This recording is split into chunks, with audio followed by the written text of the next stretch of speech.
Hello everyone, welcome back to my channel Recipes by Suvi. இன்னைக்கு நம்ம பார்க்க போற ஹெல்தியான ஈவினிங் ஸ்நாக் வெஜ் கட்லட். இது எப்படி பண்றதுன்னு வாங்க பார்க்கலாம். ஒரு சாஸ் பேன்ல நான் இன்னைக்கு 4 பெரிய சைஸ் பொட்டேட்டோவை கட் பண்ணி வச்சிருக்கேன். அதை ஆட் பண்ணிக்கிறேன். இதுல 2 கப் தண்ணி விட்டுட்டு இது பாயில் பண்ணிக்கலாம். 5 to 7 minutes பாயில் பண்ணிக்கலாம். குக்கர்ல குக் பண்ற மாதிரி இருந்தா நீங்க 3 விசில் விட்டுக்கோங்க. இதை க்ளோஸ் பண்ணி குக் பண்றேன். இப்போ ஒரு 7 நிமிஷம் ஆயிடுச்சு. பொட்டேட்டோஸ் நல்லா வெந்துருச்சு. ஒரு ஃப்ரையிங் பேன்ல நான் 2 டேபிள் ஸ்பூன் ஆயில் ஆட் பண்ணிக்கிறேன். நீங்க வேணா பட்டர் கூட ஆட் பண்ணிக்கோங்க. எண்ணெய் நல்லா சூடானதுக்கு அப்புறம் நான் பொடியா நறுக்கி வச்சிருக்க ஒரு பெரிய பச்சை மிளகாவை ஆட் பண்ணிக்கிறேன். அடுத்து 3 பல்லு பூண்டு பொடியா நறுக்கியிருக்கேன், அதையும் ஆட் பண்ணிக்கிறேன். 1 இன்ச் இஞ்சி அதுவும் பொடியா நறுக்கியிருக்கேன், அதையும் ஆட் பண்ணி நல்லா குக் பண்ணிக்கலாம் ஒரு 2 நிமிஷத்துக்கு. இது நல்லா குக் ஆனதுக்கு அப்புறம் பெரிய வெங்காயம் பொடியா நறுக்கி வச்சிருக்கேன், அது 1 கப் ஆட் பண்ணிக்கிறேன்.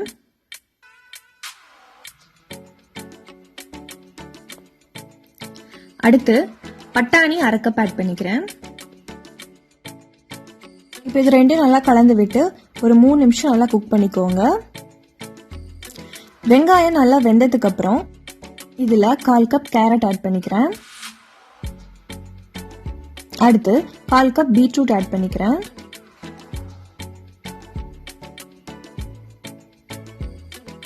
அடுத்து 1/4 கப் கார்ன் ஆட் பண்ணிக்கிறேன். கார்ன் வந்து நான் ஆல்ரெடி வேக வச்சு எடுத்திருக்கேன், அதை ஆட் பண்ணியிருக்கேன். இப்போ இதை நல்லா கலந்து விட்டு கேரட் பீட்ரூட் கார்ன் எல்லாம் நல்லா குக் ஆகிற வரைக்கும் குக் பண்ணிக்கலாம். இப்போ இதெல்லாம் நல்லா குக் ஆயிடுச்சு. இதில் 1/4 கப் கேப்சிகம் ஆட் பண்ணுறேன். இது ஏன் நான் கடைசியாக ஆட் பண்ணுறேன்னா அப்போதான் நல்லா க்ரன்ச்சியாக இருக்கும்.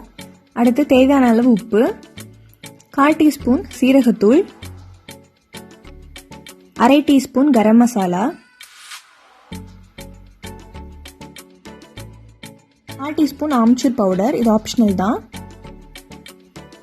1/4 டீஸ்பூன் சாட் மசாலா. அடுத்து 1 teaspoon Kashmiri red chilli powder add பண்ணிக்கிறேன். இந்த மசாலாவெல்லாம் நாங்கள் வெஜிடபிள்ஸ் கூட சேர்ந்து நல்லா கலந்து விட்டுக்கோங்க. மசாலாவோட பச்சை வாசனை போனதுக்கு அப்புறம் இதுல நம்ம ஃபைனலா கொஞ்சம் கொத்தமல்லி தழை தூவி இறக்கிக்கலாம்.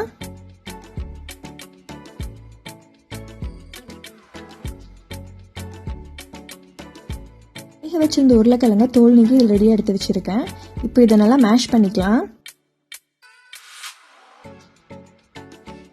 ஒரு ஸ்பூன் வச்சு நல்லா கலந்து விட்டுக்கோங்க. அடுத்து நம்ம ரெடி பண்ணி வச்சிருக்க வெஜிடபிள்ஸை இதில் ஆட் பண்ணிக்கலாம்.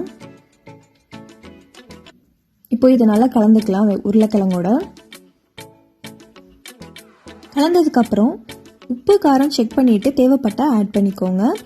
இப்போ நல்லா கலந்து விட்டாச்சு. நான் இன்னைக்கு கட்லெட்டை ஹார்ட் ஷேப்ல பண்ண போறேன். அதுக்காக நான் ஹார்ட் மோல்டில் கொஞ்சம் ஸ்டஃபிங்கை எடுத்து வச்சுக்கிறேன். நல்லா சமம் பண்ணிட்டு 2 பக்கமும் இது ஒரு பிளேட்ல வச்சிடுறேன். ரிமூவ் பண்றப்போ ஷேப் மாறாம ரிமூவ் பண்ணிக்கோங்க, அப்பதான் அழகா இருக்கும் பார்க்கிறதுக்கு. இதே மாதிரி மீதி இருக்கிற எல்லா கட்லெட்டையும் ரெடி பண்ணி வச்சுக்கோங்க. இப்போ நான் ரெடி பண்ணி வச்சுட்டேன். ஒரு பவுல்ல 2லிருந்து 3 டேபிள் ஸ்பூன் மைதா மாவு ஆட் பண்ணிக்கோங்க. இதுல ஒரு 1/4 கப் தண்ணி விட்டு நல்ல லிக்விடா மிக்ஸ் பண்ணிக்கோங்க. கன்சிஸ்டன்சி பார்த்துக்கோங்க, இந்த அளவுக்கு இருந்தால் கரெக்டாக இருக்கும். கோட்டிங் ரொம்ப திக்காக இருந்தாலும் நல்லா இருக்காது. நம்ம ரெடி பண்ணி வச்சிருக்க கட்லெட் பீஸை ஃபஸ்ட்டு மைதா மாவில் நல்லா டிப் பண்ணிக்கோங்க. எல்லா பக்கமும் ஈவனாக பரவுற மாதிரி பார்த்துக்கோங்க. மைதா மாவு நல்லா தின் லேயராக இருந்தால் நல்லாயிருக்கும். அடுத்து இதை நம்ம பிரெட் க்ரம்ஸில் டிப் பண்ணி எடுத்துக்கலாம். எல்லா பக்கமும் பிரெட் க்ரம்ஸை நல்லா அப்ளை பண்ணுங்கள். இந்த மாதிரி பண்றப்போ கட்லெட்டோட ஷேப் வந்து உடைஞ்சிராம பாத்துக்கோங்க, அது ரொம்ப இம்பார்ட்டன்ட்.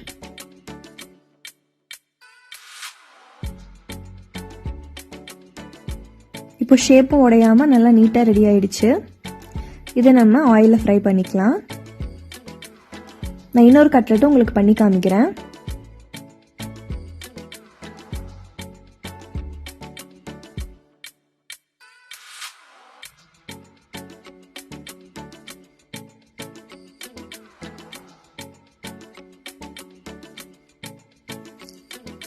இதே மாதிரி நான் எல்லாம் ரெடி பண்ணி வச்சுட்டேன். இப்போ ஆயிலில் ஃப்ரை பண்ணலாம். ஒரு கடாயில் ஃப்ரை பண்ணுறதுக்கு தேவையான அளவு ஆயில் ஆட் பண்ணியிருக்கேன். இதில் நான் கட்லெட்டை ட்ராப் பண்ணிடுறேன். மீடியம் ஃப்ளேமில் வச்சு குக் பண்ணுங்கள். அப்பப்போ திருப்பி விடுங்க, அப்போ தான் கலர் ஈவனாக கிடைக்கும். இப்போது கட்லெட் ரெடி ஆயிடுச்சு. இதை நான் ஆயிலில் இருந்து ரிமூவ் பண்ணிக்கிறேன். ஆயிலை நல்லா வடிச்சிட்டு எடுத்துக்கோங்க. இதே மாதிரி நான் இன்னொரு பீஸையும் ஃப்ரை பண்ணி காமிக்கிறேன். கட்லெட்டை நம்ம திருப்பி திருப்பி போடுறப்போ உடஞ்சிடாமல் பார்த்துக்கோங்க. நல்லா கலர் மாறினதுக்கப்புறம் இதையும் நான் ரிமூவ் பண்ணி பிளேட்டுக்கு ட்ரான்ஸ்ஃபர் பண்ணிடுறேன். சுட சுட கட்லெட் நல்லா ரெடி ஆகிடுச்சு. நம்ம வெஜ் கட்லெட்டை tomato ketchup and green chutney கூட வச்சு சாப்பிட்றப்போ ரொம்ப சூப்பராக இருக்கும். இந்த ரெசிபி நீங்களும் உங்கள் வீட்டில் ட்ரை பண்ணி பாருங்கள். எப்படி இருந்துச்சுன்னு கமெண்ட்ஸில் சொல்லுங்கள். அடுத்த ஒரு சூப்பரான ரெசிபியோட உங்களை மீட் பண்ணுறேன்.